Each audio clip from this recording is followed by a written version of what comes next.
Welcome, Anna. Can you show us what you brought?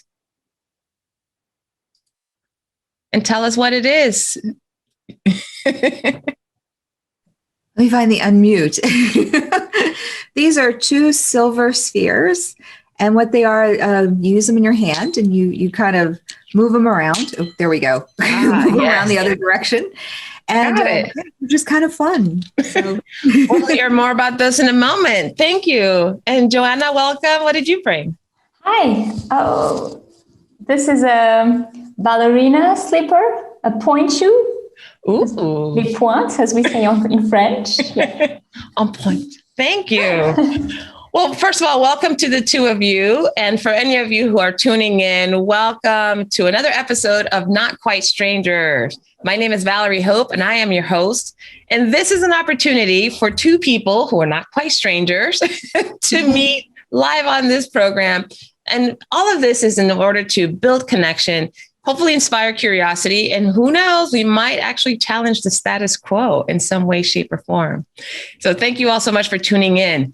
If you haven't already done so, please be sure to subscribe to notquitestrangers.com so that you get every single episode in your inbox. You don't miss a single one. Or you can also subscribe to the Connect to Joy YouTube channel, and that way you'll be notified anytime a new episode is released. Now, today we have two very special guests. I've had the honor of connecting with both of them in the last, Anna, I think we met maybe about a year ago. And Joana, we met just a few months ago, I think back in December. And what I thought was fascinating about both of you, you both have work, or you do work with spirit. You work with spirit. And in many ways, your intuition, the gifts that you have that you bring to the planet are so unique and special. And your work with people, I think, in my case, the experiences I've always had, conversations with the two of you always leave me with hope, with make me curious, make me also very excited about what's ahead. And so I thought it would be wonderful to introduce the two of you together. But even as importantly, as important as it is what you do, is also how you, in the uniqueness of where you are. Anna, you are here in Dallas, Texas. And Joana, you are in Geneva, Switzerland. And so I thought that would also create a nice, interesting element, bringing two people from similar, I guess, spiritual or intuitive backgrounds together. So welcome to the podcast. Thank you for having us. Great. Hi, Anna. Hi, nice to meet you. I want to go visit you. I want to go where you are. You can do a house swap. Yes, yeah, good. Here we are. We have to do that. That would be so much fun. But here we are. A couple of weeks ago, we were talking about our ice age that we had here. And you're in this beautiful... We are still in ice age. It's still very cold today. The ice age. Right? So before we get to your object, I have a question. Why did the two of you agree to be on this podcast? I know, Joana, this is your very first one. Anna, you've been on the podcast with me on Time to Come Alive podcast before, but what is it that had you to say yes to meeting a stranger on a podcast? How could we say no to you? I'm going to say the same thing. We love you. So I love you. So of course I'm going to say yes. That's very, very kind. Fun. And also the idea is really interesting because I knew you're going to put people who go well together, or, that's interesting also to know why you choose us to meet. But yeah, very curious to meet Anna and share things with you.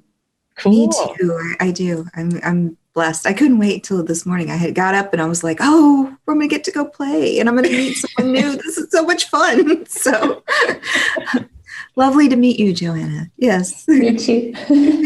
Thank you. Well, the name had something to do with it. No, not really. I saw that. Oh, Anna and Joana would be fun. So you each brought this very unique object. So Anna, I'd just like for you to share, what is it about these spheres that you found so interesting? Because I ask everyone to bring something that really represents your gift or, how you use your gift. So share with us, please. Well, actually, it's kind of funny because These are those silver balls, and they're spheres. And what I do is I work with spirit anatomy. So we work with the energy, and we teach people about how we plug in. So in a way, we have a sphere around the physical body. So I always let our students know, when we're teaching light language, we have a university, that 30% of your spirit or your soul is in your body. The other 70% is out here. So the sphere actually represents us as light beings. It represents the energy that sustains us here in the 3D world. So that's why I chose these. Got that. Oh, I didn't realize that 30% was part of who we are, and then 70% was actually outside of us. And I also have some spheres. Oh. I found mine. I was like, oh, I'm going to show her. But mine are much larger. I don't know if there's a significance there. But yes, they're like you massage your hands or you get some coordination practice. But yes, I wanted to share that. Thank you for inspiring me. Now I'm actually going to use them because they've been just sitting on a shelf without being looked at for a long time. So thank you. And Joana, you brought some point shoes. So tell us about those. Yeah, so those are not mine, actually. Because my first passion was ballet, and not ballet, I could say dance in general, but I did a lot of ballet. And those are my daughters. So, because I throw mine away. But so she said, Mommy, I share with you for today. Ballet was my first passion. So when you say bring an object that you really like, I was like, oh, the first idea came, it was this one. And I was like, this doesn't mean too much regarding energy and spirits. But then I started thinking deeper, and I think actually it's really has a same link, because when you do ballet or when you dance, you have to express emotions, but you also have to know your body. You also have to be aware of your feelings, of the energy of the others, because you dance together. And so you cannot just be in your world and do without thinking about the others. And you have to really know yourself, really respect your body, really respect your needings, and you have discipline. And there is an inner work which is huge. And people don't really realize that when they see a dancer or when they go to a show. They just think, oh, this is nice. But the inner work is really, really important for a ballet, for a dancer in general. And I realized that my work with the spiritual world requests the same inner work. I have to work a lot. I also need discipline. And I need to be aware of my needs, of my body, about the others. So for me, it's actually not exactly the same path, but not that different. That's interesting that two of you both mentioned this whole idea of how energy affects others, even in dance, right? That you don't crash into other people. Whereas we're walking around, really, maybe some of us walk rhythmically to the grocery store. I don't know. I do. When I have my music, I just so what kind of inner work, first of all, because people are meeting you for the first time. So this idea of working with spirit or working with energy might be foreign for some people. What exactly does that mean in your world? Anna, you want to start us off? Sure. Okay. So again, I teach a workshop, Light Language 101. And so the reason we call it light language is because we are beings of light. We are energy beings. And even if you break everything down to the atoms and you break it down to just who we are, it's incredible. And our essence that comes in that we're talking about, that's part of our aura, part of our energy, is interchanging with the physical body. And it's keeping this body alive, and it's interacting with people. So we have this language, just like you were saying, Joana, which I thought was beautiful in the dance, that it's not just a verbal language, although verbal language is part of it, but it is a resonance of energy and how we're picking up other people's signals and what we're seeing, communicating on the day-to-day basis. And even internet, as you guys know, as energy workers, we're still exchanging energy, and we're still in each other's energy just by thinking of each other. So that's kind of how I tie everything in. Nice. And so when you think about your work, Joana, and you obviously are alluded to some of the things that you do, what does that mean for you?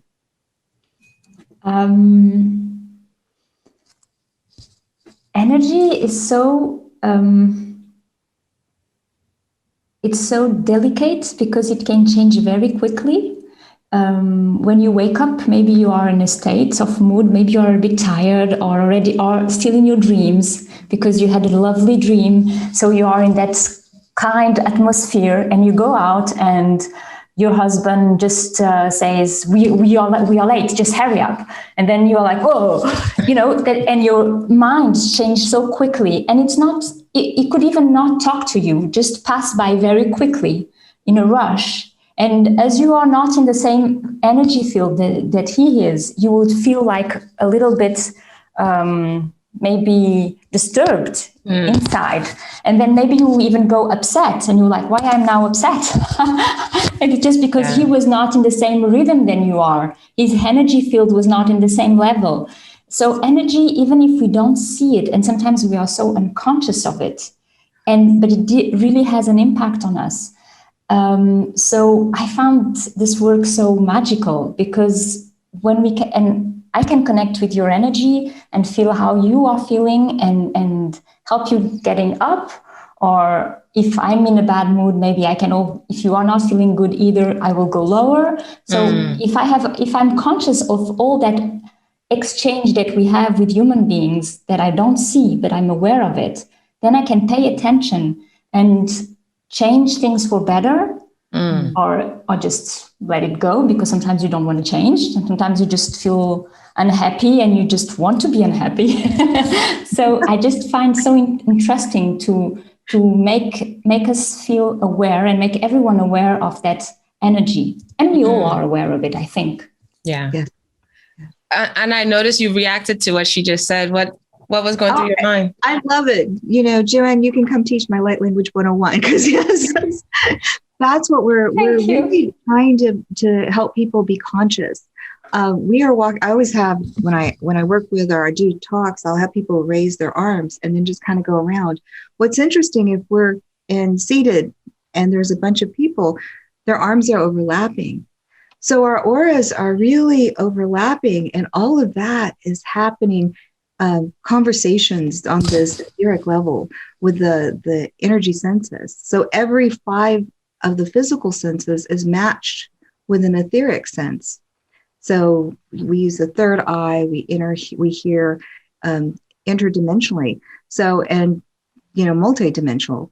So what's interesting is we're constantly exchanging this information. So I think what you're doing and what I'm doing is we're helping raise that awareness and teaching people, okay, we're constantly, and I want to bring up empaths. Empaths are kind of interesting because every human being's an empath. We were born that way, and there seems to, and it's starting to change. I noticed a couple of years ago, it's like, no, only certain people were very special and they're empaths. But now we're starting to realize that all of us are empaths. And if we're walking around in our fields like this, and we're bumping up against people and we're picking up others' energies, it's more about consciousness of how do we manage that? And our just like you were saying, your husband, how we shift, because it's really about us. It's not somebody else. If somebody's picking up eggs and I'm in the grocery store and they're having a bad day and I pick up because I plug into their energy, it's not that they're throwing their energy at me or trying to hurt me. It's me, how I pick it up. So I need to learn how to master myself. So to stay. Yeah. There's, I don't know if you've heard of the neuroscientist. Her name is Jill Bolte Taylor. Does that name sound familiar? She wrote a book called A Stroke of Insight. Here, I'll show it. Not because I'm advertising her book, but My Stroke of Insight, Jill Bolte Taylor. And what happened is she actually suffered a stroke. And her book, and she has a really popular TED Talk as well. talks about the experience of having lost portion of the left hemisphere of her brain went offline, basically. And so she was very present and very aware of the energies and the energy that surrounded her. And one of the things I remember she said that really stuck with me, and I believe it was an interview that I saw, is when she was in the hospital, the doctors that would come in or the nursing staff that would come in to treat her, she realized the energy that they projected about how they were going to treat her, right? Or how they were going to engage with her. If they were coming in, just very matter of fact, to just check whatever stats and look at her levels, or if they were coming in with a level of concern and care. And so she basically said, we all need to be responsible for the energy we bring into a room, right? Exactly. And that I thought was so interesting. That's exactly what I liked about what you said, Anna. It's about us. It's not about others, because sometimes we want to make others responsible for our way of feeling. Like, I'm too sensitive, I cannot take the bus because I'm too sensitive. I would say, no, be careful. You have to become less sensitive then, but you have to be able to live in our world of human beings.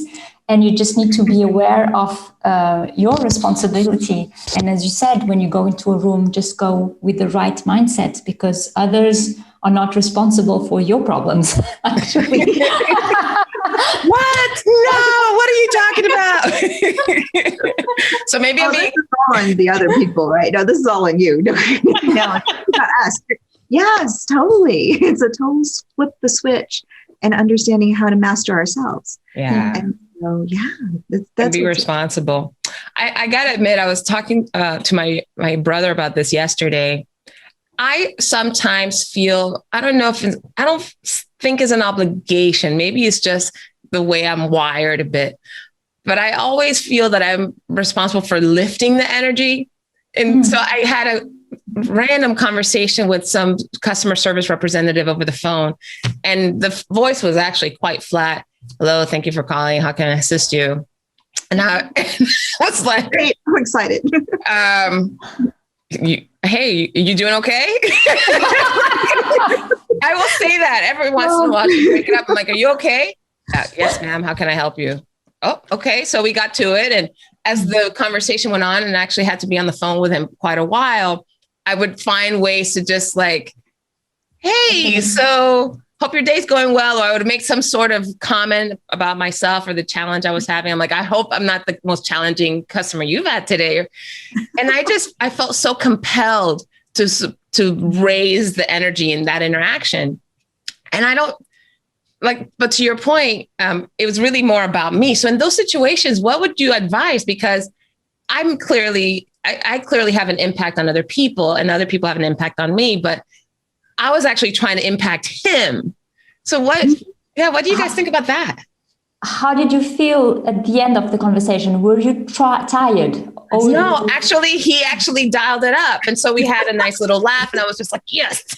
Yeah, so that's great. That's just perfect. Yes. Maybe you are a kind of angel who comes and has to increase the energy. Fluff your energy, fluffing your aura. The booster. We actually have one of the YouTubes that we did. At the end of the YouTube, we talk about empaths and we just, it's kind of this conversation. But at the end, we say, okay, 2 people walk in a room, 1 positive and 1 negative. Which one's stronger?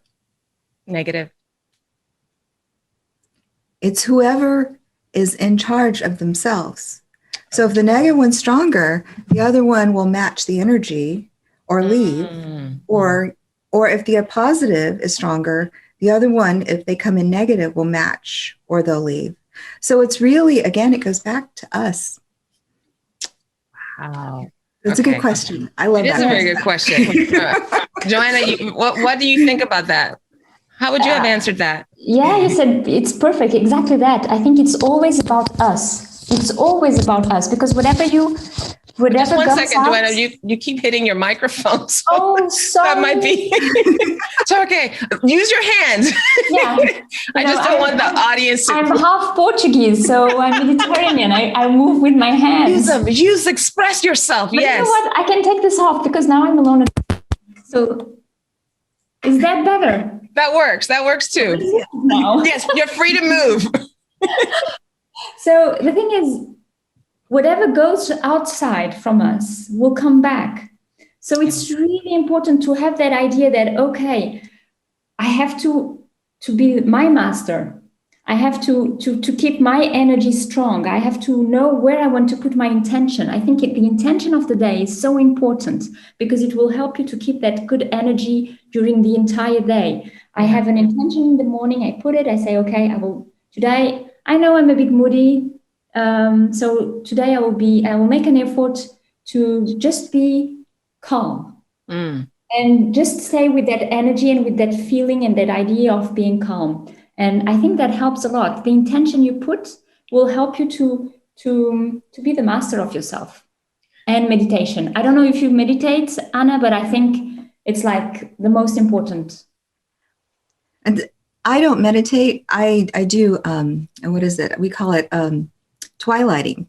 So twilighting, it's kind of a meditation. So twilighting, just before you go to bed, and you described it earlier, beautifully described it. It's when you have one foot in the spirit world, the dream world, and one foot in the physical world. So you're kind of that groggy, your eyes are still closed, but you kind of know what's going on. It's that theta, it's theta alpha.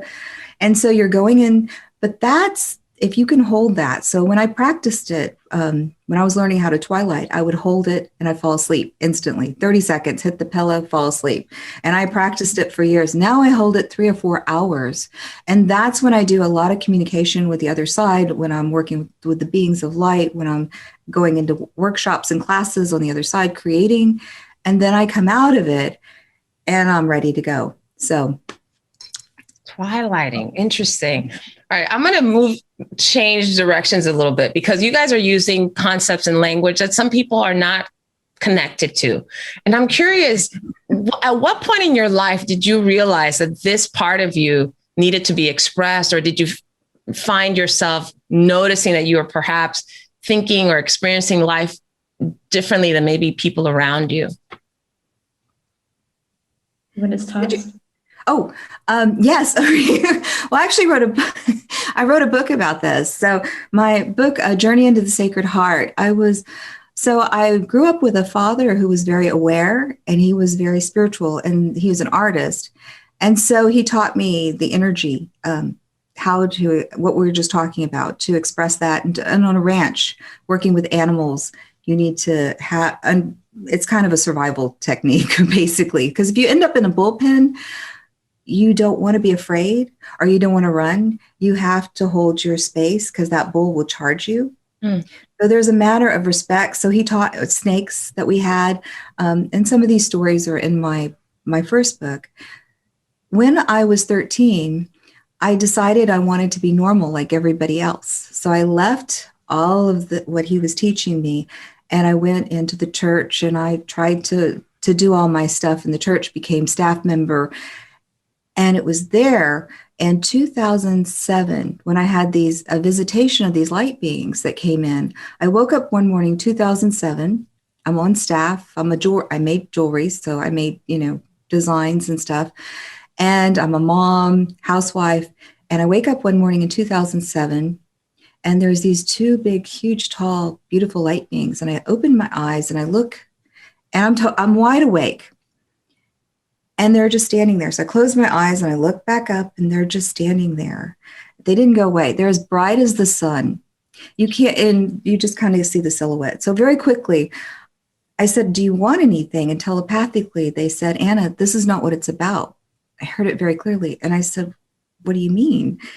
And all of a sudden, flashes of my life in the church, flashes because I was, organizing parties and doing things like that for the church. And then they showed me creating jewelry, and they said, "This is not what it's about." They showed me cleaning house. I'm not the greatest house cleaner, so I was happy about that. And then I heard a voice behind me and said, "Anna," and I couldn't see it. And he said, "I need to show you what this is about." And I said, "What?" I said, "I'm not going with you. Come with me and let me show you." And I said, "I'm not going to go with you." And very quickly, the light being said, "She's not ready." And the spirit being behind me said, "Get her ready." And within that year, everything fell apart. And I call it like falling down the rabbit hole in Alice in Wonderland. So everything crashed. I ended up leaving the church and going back and learning about energy. I ended up, but before, I stopped making jewelry and I started stepping back into what my father had taught me. So to answer your question, it was around 2009 when all of this happened. And I call that the Great Awakening. And from there, emerging with these two light beings that have been my teachers. And it's been an amazing journey. So, yeah. But Anna, just real quick, one of the things that I heard, so you were from birth, it looks like your dad was actually preparing you, right, to do this type of work. Yes. What was that like as a child compared to other children? Well, I had some interaction with children and friends, but I spent a lot of time with my father on the ranch, and I spent a lot of time in Indian teepees. It was funny because my mother, and he's my adopted parents. So my father, he would be in the Indian teepee and my mother would be in the house. And he said, your mom lives in the house. We live in the teepee. But yes. So one of the stories I tell is the rock beings. He really taught me to understand that everything's alive. Everything's conscious. And I didn't understand that until I was later. I thought, oh, he's kind of crazy.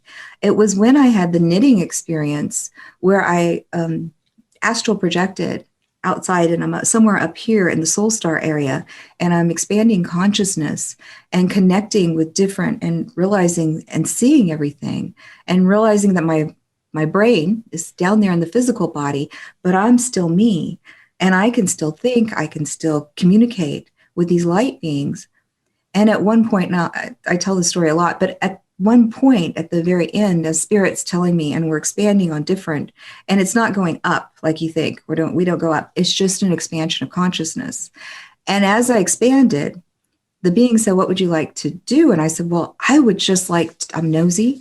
I just want to hear everybody's thoughts and hear everybody in Arlington, Texas at the time. And in a second, I was hearing thousands of people, what they were thinking, their conversations, all at one time. And I was like, this is amazing. This is wild. And I can understand them like we're talking one-on-one. So I understood every human being in that, in that part.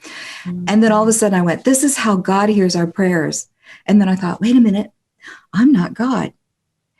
Doubt on that vibrational frequency dropped me back into my body. I lost it. So yeah, we teach the tone scale. So my father used to draw this. He called it the tone scale. He'd sit in the pasture and he'd draw a cross. And he said, what is the highest level of emotion? It's unconditional love. To love without exception. And what is the lowest emotion? It's fear. So he'd write fear.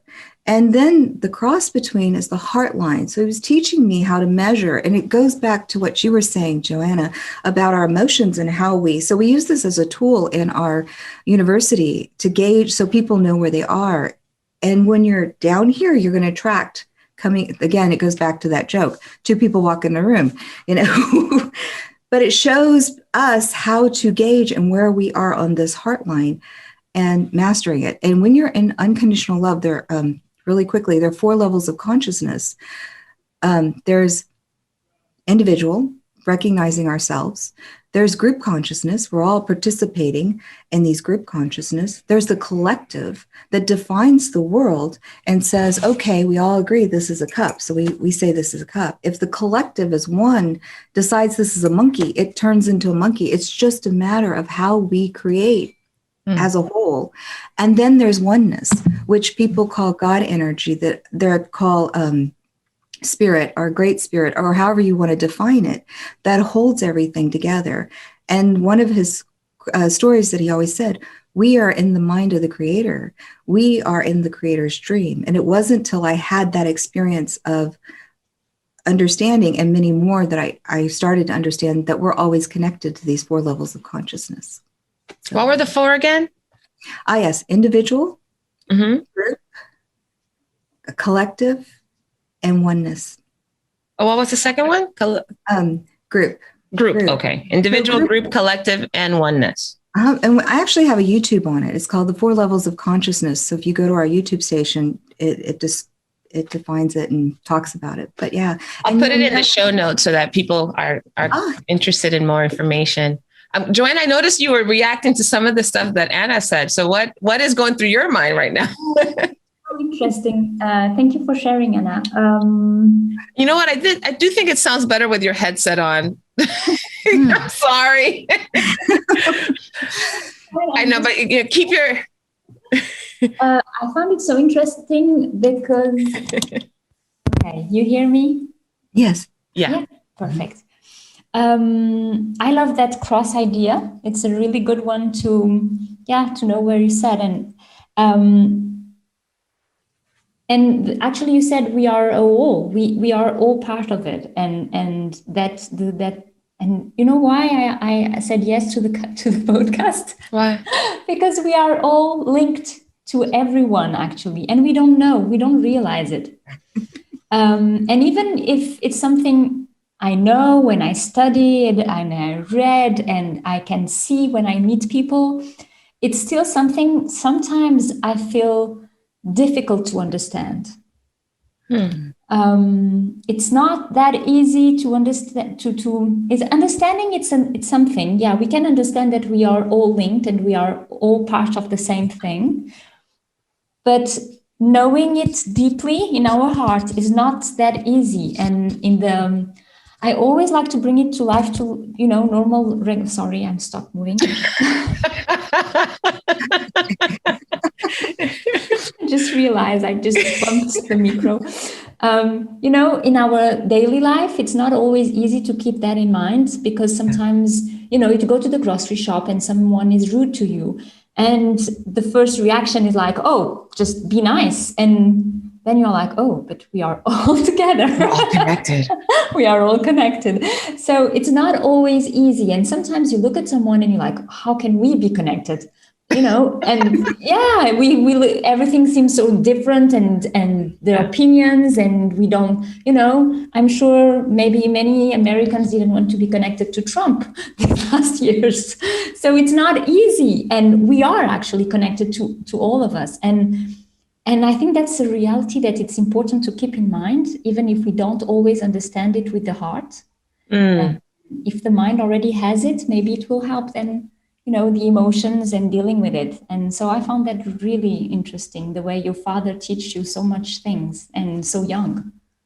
That we're all connected. And Joanna, as you were experiencing all of these this awareness, what was that like for you growing up? And at what point did you realize that was important to you? My great-grandmother was a medium, but this was far, in Portugal, so not really accepted at all. So very secret in the family. Nobody talked about it. It was like my mom learned about someone in the family, but very secretive. Don't talk about it. And when I asked my grandmother, she said, "Oh, she was crazy, poor little girl." It was not something accepted at all. But I heard some stories when I was a kid. And when my father's mom died, this is from my mother's side. So from when my grandmother from my father's side passed away, I didn't know she passed away. My mom didn't tell me. I was asleep and I woke up. When you are in bed and you feel that you have to open your eyes, I don't know if that happens to you, but sometimes you just awake suddenly. Yeah. And she was there in front of me, standing, smiling. And I was like, close the eyes again, open, I know what's happening. And yeah, she was there with a big smile. And my grandmother didn't have one leg. She had an amputation, but she was standing with her 2 legs. And I just look, oh my God. And I just jump off my bed and run into my parents' bed. And I told them the story. And as my mom was aware of energy and spiritual world, I was very lucky because probably some kids, they would have it's just a bad dream, close your eyes and sleep. But no, she talked with me. She explained me that, yeah, she passed away and maybe she was just coming to say goodbye. And she asked me questions. How was she looking? So I felt listen and trust. And I never thought it was my imagination. I really felt it in my body and the energy. And then she confirmed as an adult. So it was fine for me. But nothing else happened, never. And, you know, as I said, I loved ballet. So I wanted to be a ballerina. I didn't want to work with energy. So I went to my ballet road, put everything about energy in another place of my mind, and started living. Then I married, had children, and one day I was so unhappy in my life that I said to my husband, you know what, I need to change life, or I will just never. Maybe one day I will just be unable to get up. I was really feeling that I was not doing what I had to. I was looking myself in the mirror in the morning, and I was feeling unhappy about the human being I was turning to, about what I was achieving. I didn't know where I wanted to go exactly, but I knew I had to change. And I was already doing meditation since 3 years.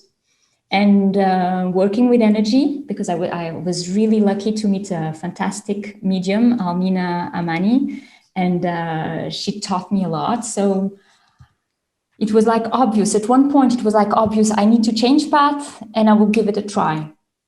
So it was challenging, but then I knew I was in the right way. Yeah, I think it's so fascinating, the two of you. I know I've shared this with you. I met Anna through some mutual friends who host a wellness expo. And when she and I met, I got to be honest, I think I've shared this with you, so no shade here, but I was just like, what is she talking about? Who's this lady? What is she talking about? Because you had such vivid, just like you're doing now, right? Such vivid recollection and such vivid examples of these different concepts, these very spiritual concepts. But there was something that was so compelling that drew me to actually, we talked for like 4 hours. we literally left the little gathering. Everybody was hanging out in the kitchen, and we gathered I think we went to the living room, and we just started talking. And I'm like, who's this woman? Like, what is this? But I think to your earlier point, Joana, I do feel connection with a lot of people. Like, I do feel like there's this very human, so I don't have the language for it. I'm working on that, but I do feel very much connected to humanity and to people. And there's this, I'm always compelled to, like I said, not only maybe impact the level of energy in the room, perhaps, or sometimes it's just having these types of conversations, connecting other people. Like, I feel it shows up a lot, and it's not quite been as obvious, as evident as the two of you have. You know, I've not had any visitation, for example. That's just not part of my experience, but I do feel very connected to spirit guides. Like, I do feel like there's messages that I feel that I have sense of, you know, there's some sensation, body sensations that will come upon, and I'm just like, oh, that's what this is. So I'm struggling here a little bit, because I don't know if the audience who listens is going to get everything. But I'm going to let that go, because I don't know what people are going to get and what they don't. But I'm just curious. Yeah, go ahead. We are all so different. Yeah. We don't need to, and we need to live what we need to live, actually. I don't know if this makes sense, but I needed at 9 years old, no, I was not 9, I was 7, to see my grandmother. And maybe that was important to me, because it would help me later on to decide and go to this path. And maybe Anna needed to have a father teaching her since she was a child. And we all live the experience we need to, and we don't need all to see. I think we actually don't even all need to be conscious of that energy. If we live our lives being conscious of what we are doing, with the good intention of looking for what's good for me. I think we become, we all need to find harmony. And harmony is not the same for you or for me. The sound is different. So you just need to find the harmony, the sound which matches with you. And if that is not believing in energy, it's fine. Yeah. It's fine if you are in harmony with yourself. I think then if we start creating issues and diseases, if we suddenly are not tuned with ourselves. That's when the problem comes. So if we are tuned with ourselves, you don't need to believe in energy or to be interested in it at all. It's just, you will still have a good life. Tune into yourself and align. Yes, Anna. That's a really good point, because one of the things that we're teaching in the university, this isn't a religion. This is a practice, and this is just who we are. This is just part of our anatomy. And so I think people need to know it's just about being conscious and aware. And and that was, just to go back a little bit, I just wanted to tell a quick little story. I tell stories, but I'm a storyteller. But when I went to the church, I didn't want to hear what my father, I separated it. And I really just thought that God was in the church. And that's what I wanted to believe, that you could only find God in the church. And so one day our pastor was telling us, if you believe that you're God, that he would smite, God would smite you down. So one day these golden beings come in, and I said, okay, my dad's in the past who says we're God, and the pastor tells me that we're not God, and if we say that, we'll get smited down. And Spirit said, oh, that's easy. So they pull me out of my head. They take me to the beach. So I'm standing on the beach with these golden beings on both sides, and I'm looking out at the ocean. I'm like, well, do you want me to get in the ocean, or do you want me to build a sandcastle? Why are we here? Why are you, what is the answer? And this big long hand comes down and points, and it says, do you see the grain of sand on the beach? And I said, yes. And they said, you are the grain of sand, and God is the beach. Therefore, you are God, and God is you. And it goes back to the oneness. We can't separate ourselves because we just are. And we try to fit ourselves in these little little cups or containers and say, this is what it's about. And what we need to do is shatter those containers and recognize that it's everything. And the only way that separates us is a shift of consciousness, of recognizing. And I think the 4 levels of consciousness really tell you, because you can't be separated from all 4. You're going to have the experience because oneness holds it all together, and the collective helps to define it, and groups we're participating in, and we are one within ourselves. So it's interacting and just recognizing that here we are, and aren't we amazing? We are. I like that, grain of sand, and God is the beach. So the question that just popped in my mind is, when you have conversations with other people, right? I get that not everyone has to think or believe or express in the same way. How do you listen to people who have diametrically, they have a view that diametrically opposes yours, or an awareness that is completely counter to what you know? How do you guys process those conversations? Joana? I have to work a lot on it. I have to admit. I had to work on myself a lot, because sometimes, I usually want people to come with me on my point of view. It's like, I found something so exciting. Please believe for the same thing I do. So that was a huge work for me. And in a way, I think I'm lucky, because I have a lot of friends who are totally skeptic. So they make me work on that even more. Like skeptical? Skeptical. Yeah. They don't believe at all. I'm like, that could be septic. Like toxic. No, skeptical is nicer. They are not toxic. They are much but skeptical. Yes. So they don't really believe in the work I do. And I also do, I transmit message, like a medium, I transmit message from the deceased people. So they don't believe in that at all. For them, when people are dead, they are dead. Say they cannot come, and they cannot talk, and they cannot transmit emotions, nothing. So the conversations can be quite funny, because I try to show a little bit of my point of view, of my world, but I cannot prove them. It's something you cannot really prove. You cannot say to someone, see, 2 + 2 does 4. It's not possible. It's something you need to feel, you need to experience. So there is no point in trying to fight that. I just share my views. And I think with the pandemic, a lot of people open up. That helped a lot. And I think people believe in energy. Maybe the energy, I think everyone believes, because they know, when you put your hands together, very close first, and then you try to build energy, just focus on that and start opening them, and you will feel that there is something in the middle. It's not empty. You feel it's not empty. There is something. So it's energy. And I think people, that they can feel it and understand it. The way it works, why it's there, that we can change it. Maybe that they don't want to go that far. But energy, I think everyone believes. So sometimes I just don't say anything. I just listen to them. And if they are curious, they will maybe ask more. They'll ask. You just transmit an energy that allows them to just be with whatever you're saying and whatever they're saying. Got that. Exactly. Anna, what about for you?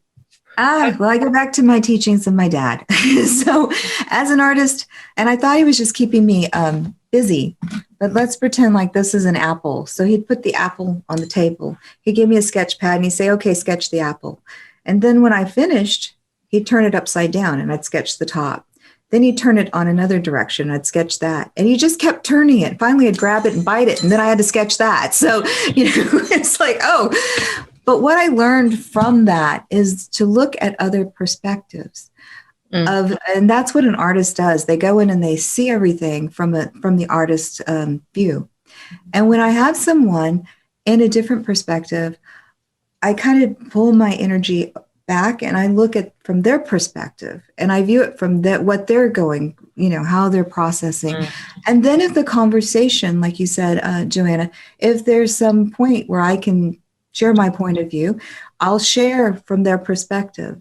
And so one of the things we talk about, we're in the age of knowing. We've been in the age of belief and we believe, but when you believe, if I ask one of you, what did you have for breakfast?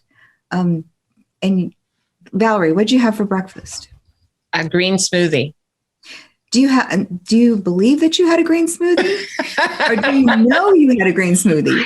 No, I had a green smoothie. Exactly. I make a green smoothie. Now, the other word, right? And I know you make good green smoothies. The other word is faith. Faith. Do you have faith that you made a green smoothie? So there's still... So there's a knowing, and we are now in the knowing. And Joanne, you touched upon it. When you have an experience, it's not that you had faith that you had an experience. It's not that you believe you had an experience. You know the experience happened to you. I know those golden beings are there, and nobody can take that away from you. And when you know that you know that you know, then you go move on, right? You move on and you expand and you go, okay, this is what I've learned from this experience. What else do you have? And I think that's what we're here in 3D, is just to expand and help. And when you share that knowledge with someone and they have an experience, and that's why we created the university, we want to share and to let people have these beautiful experiences. And I just did a 2-day shamanic workshop this weekend. And people are journeying and working with elements and getting to know it. And we don't use elements, like a tool. We actually learn about the energy. Same thing, like Reiki, and understanding how that energy, like you were demonstrating, and Qigong, we understand how the energy works. So now it's a partnership with these beautiful things that are around us. I think this just creates even more questions. Like, I think we need to have a part 2 of this podcast because I want to know more. But I want to zoom out a little bit from this experience. And I have a couple 2-part question. One, Joanna, you kind of teed up a little bit earlier. When I have invited the 2 of you to be on the podcast, what images, sensations, knowing came to you about it, if any? For me, it was really exciting because as it was the first podcast, I was like, oh, this is a new experience and I love new experience. First thing. And then, as I said earlier about the link, that we are all linked, we all have something in common. And I was like, oh, this is going to be interesting to see why the 3 of us are meeting today at this time. And I already know that it's going to create something positive for our lives, and to remember anyway. Okay.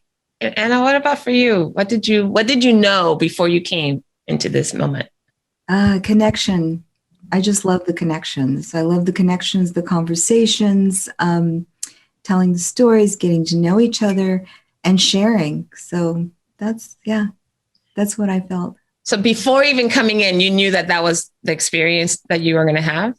Oh, absolutely. Yeah. Absolutely. Wow. I kind of knew too, but I just like to check. I just want to check. And then I'm curious about, now that we've been in this conversation for an hour, or as we're wrapping up, what has been the experience? Like, if you contrast it to what you thought going in before coming into this, during this time, how has that compared? I didn't have much expectations. I was wanting to know what's going to be. I'm just so happy I met Anna, because so many things you said made so much sense to me, and I totally agree with your point of view. So that was fantastic. Thank you, Valerie, to putting us together, because I think it was a good match. I'm just worried because you said it was confusing. Now you had more questions, so I hope. No. We didn't put the energy more. No, not confusing questions, but more like, I think there's so many ways that we could take this conversation. And, Anna knows every once in a while I'll pick up the phone and go, okay, Anna, what do you think about this? So those kind of conversations, like, okay, well, do you guys have a little extra time? Because I do have a couple. I could just ask a few. And if we decide to engage, we do. And both of you in some way, shape, or form alluded to this, but the pandemic and where things are right now in the state of the world, one of the conversations that I like to think of in more spiritual terms is kind of what everybody's doing right now, and what you guys see as it relates to this, collective energy about people now being vaccinated, or people staying at home, or people being impacted in their work. And like, this entire global pandemic experience today for you is what? What is this experience for you today? Yeah. So I'll go. I'm actually I call it shifting of the ages. So we're coming out of a whole age of power and control, which is all a part of it's 2000, 2,600 years. Every 2,600 years, we shift into a new age. In 2012, when the Aztecs finished their calendar and everybody thought the world was going to end, well, it really did. It ended in the vibration of the whole universe rose. And what happened is we went from the solar plexus chakra of power and control into the heart energy of the Aquarian age.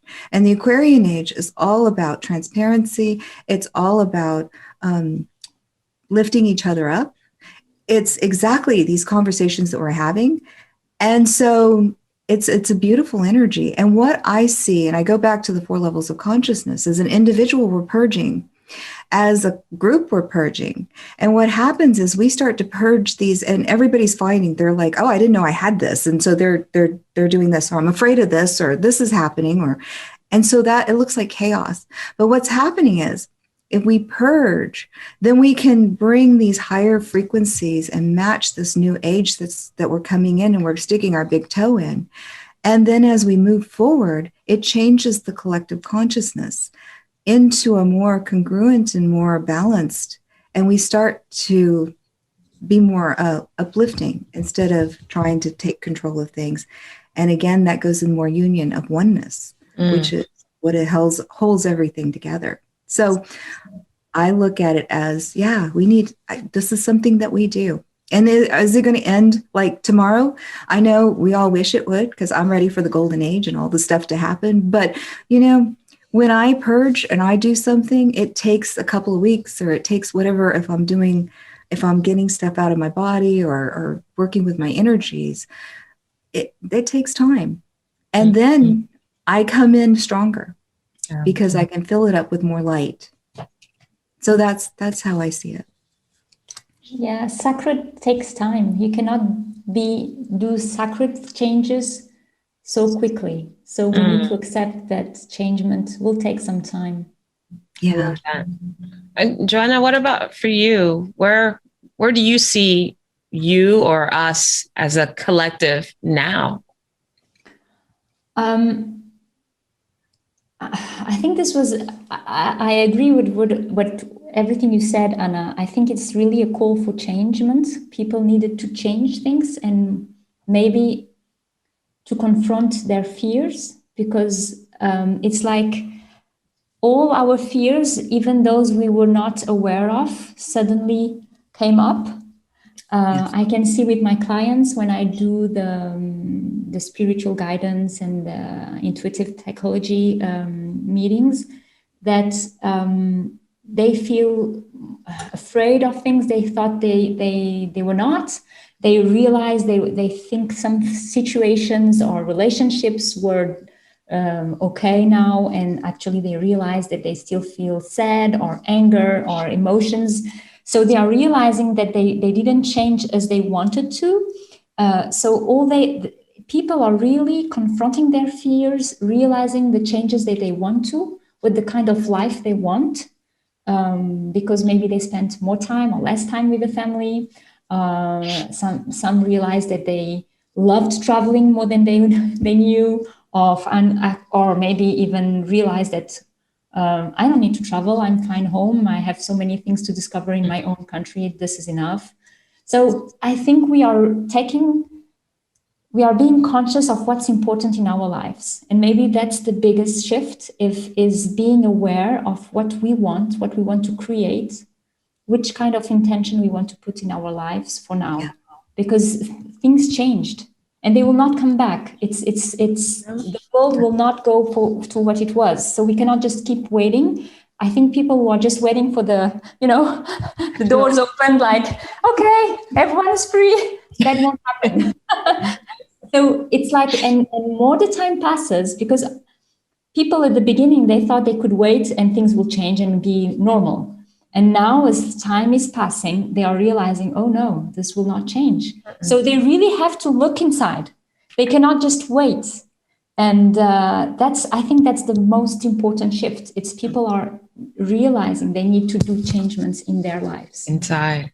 Absolutely. I love that. It's funny. I had a conversation with my 12-year-old niece a couple of days ago. She, the times that I visited, I used to give her hand massage all the time. Just sitting there, and every once in a while she'll ask for one. And I'm just like, I'm too tired, or I'm not in the mood, or I'm trying to take a nap or something. Like, Valerie, can you give me a hand massage? I'm like, can I do it later? I'm tired or whatever. And it's been a while since she's asked, because there have been moments where I've just said, no, not right now, or whatever. So I called her and I asked her literally just flat out, hey, how do you, I've not given you a hand massage in a while, and I've said no the last few times and you haven't asked for any.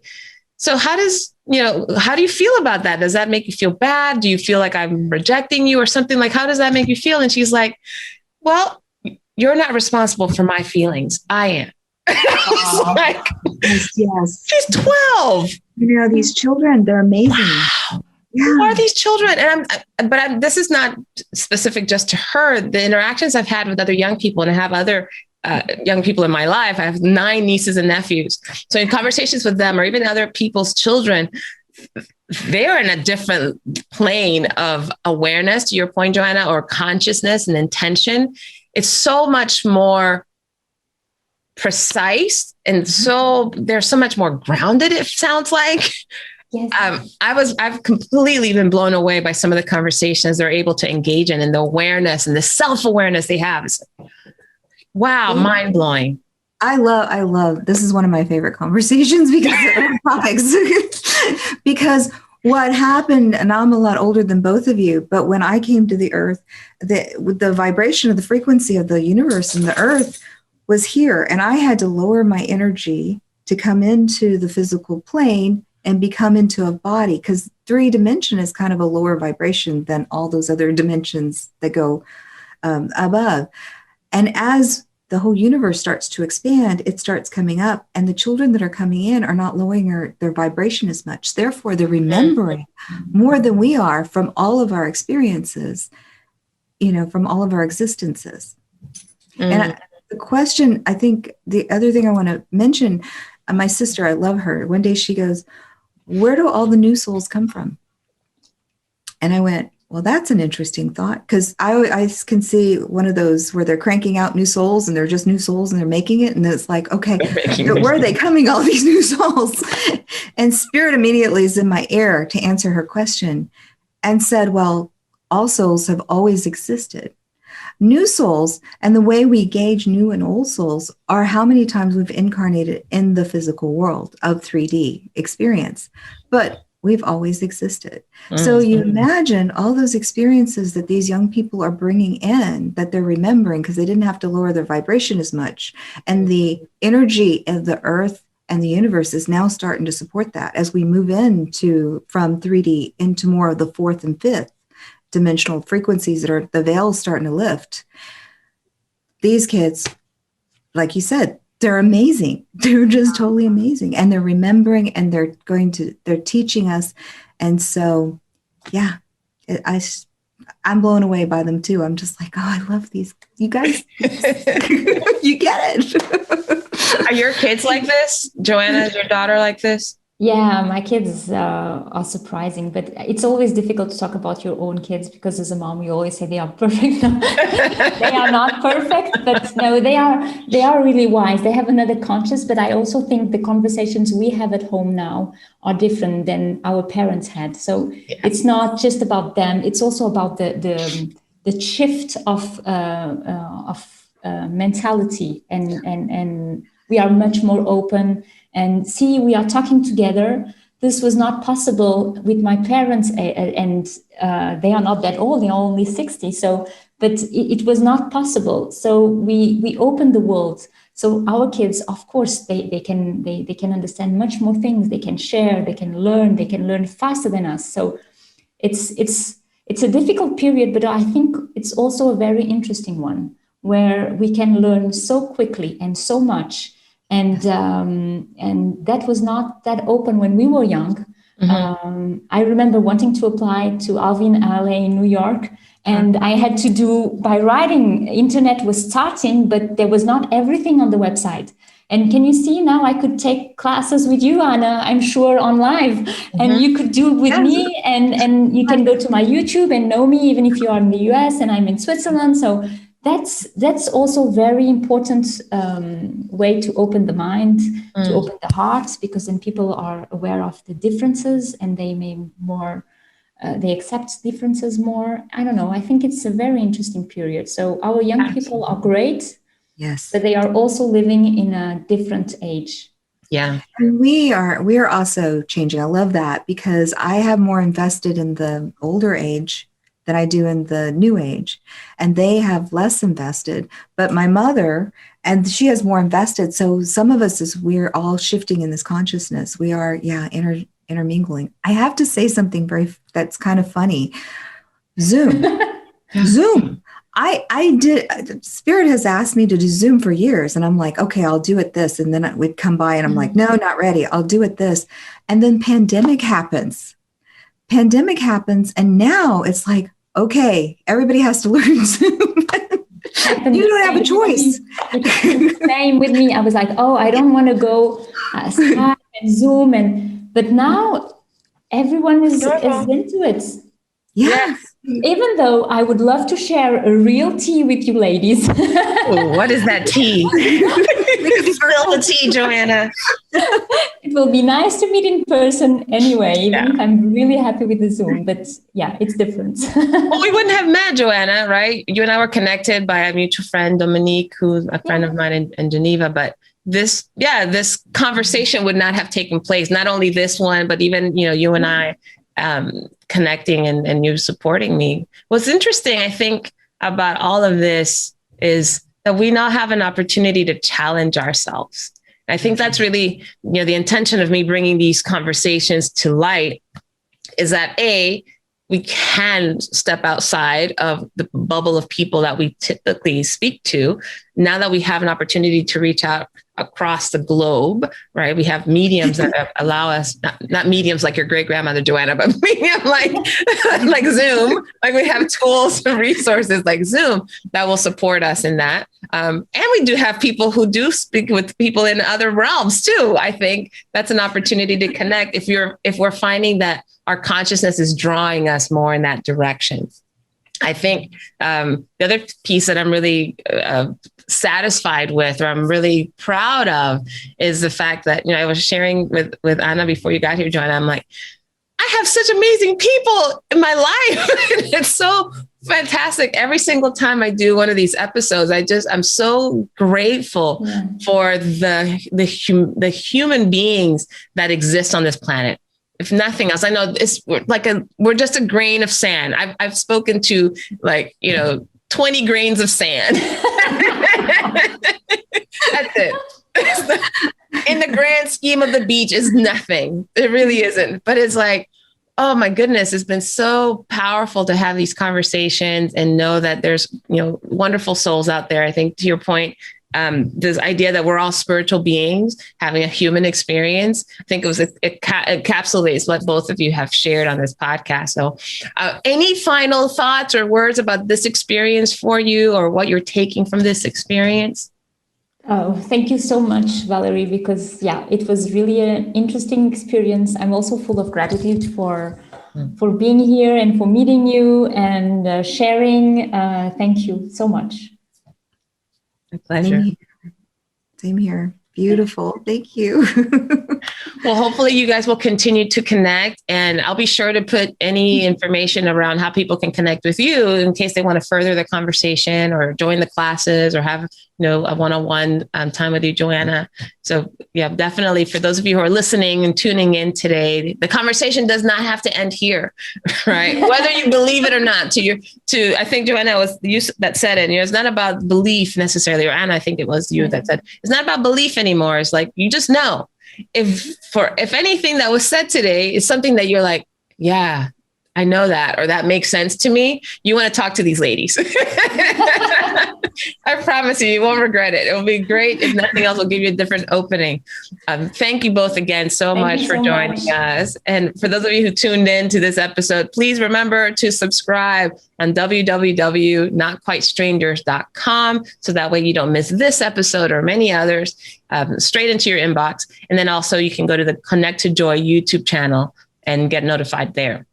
There'll be more information forthcoming. If you subscribe, we'll have some gatherings to connect you to some of the guests that I've had on the podcast. You have an opportunity to interact beyond this listening, this one-way listening experience or viewing experience. We want to give you access to that. So be sure to subscribe so you get an invitation to our gathering behind the scenes. And ladies, I'll tell you all about that shortly. Thanks everyone for joining us. Have a wonderful rest of the day. Bye. Bye. Thank you. You've been listening to the podcast Not Quite Strangers. Be sure to subscribe or follow on your favorite video or podcast platform. And for more information and content, go to notquitestrangers.com. See you next time.